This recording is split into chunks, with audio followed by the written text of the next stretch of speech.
So we've introduced this idea of product story blocks when you're planning your new shop. The idea being that you don't just go out and buy a random group of products and then hope that by putting it all together in your shop, it's going to look good and it's going to sell well. It's the concept that really from the planning, from the buying, from the sourcing, from the creation of the product, you're thinking about product story blocks, linear meter blocks, where you have bought a coordinated look, you bought a coordinated group of products that you're now going to present to the customer. And the benefits of this, as we said, there's three fundamental benefits. One is commercial, one is aesthetic, the way it looks to the customer, and the other one is that it helps you control your product across your shop and in different shops. So going back to that first point, the real commercial benefit of product story blocks is that you can control the balance of different types of product. Commercially, products are not all the same. You need products that serve different roles inside your shop, inside the space, inside the product story blocks. Fundamentally, there are three different types of product. You have image makers. So image makers are important because they stand out.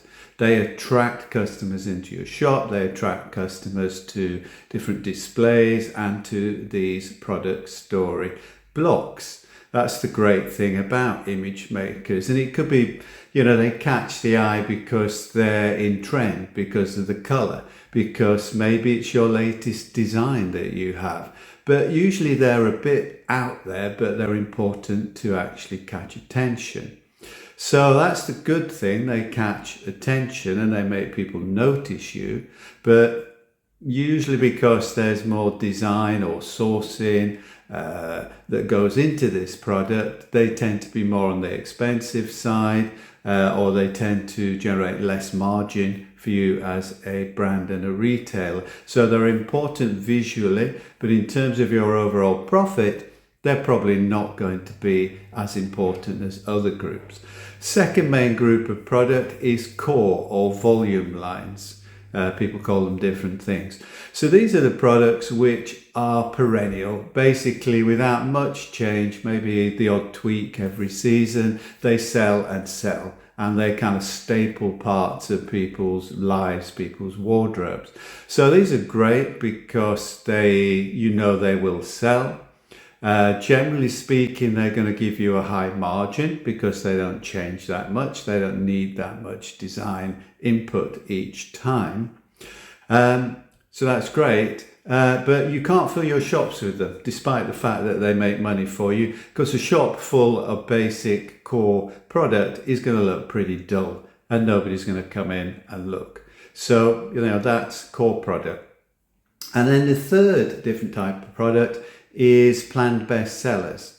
Now, these are products which fundamentally sell because they sold last season, but you need to update them, you need to make them a little bit fresh, you need to make them this season's trend, or that they have the latest kind of design features and attributes that are required. But these products are great because they don't require so much adaptation.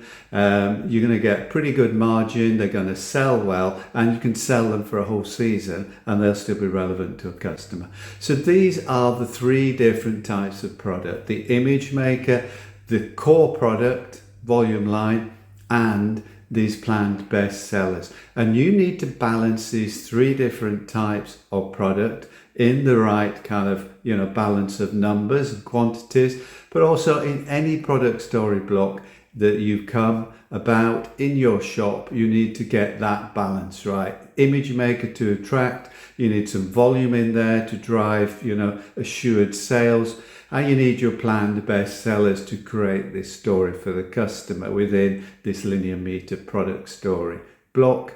And you also need to balance high margin products, low margin.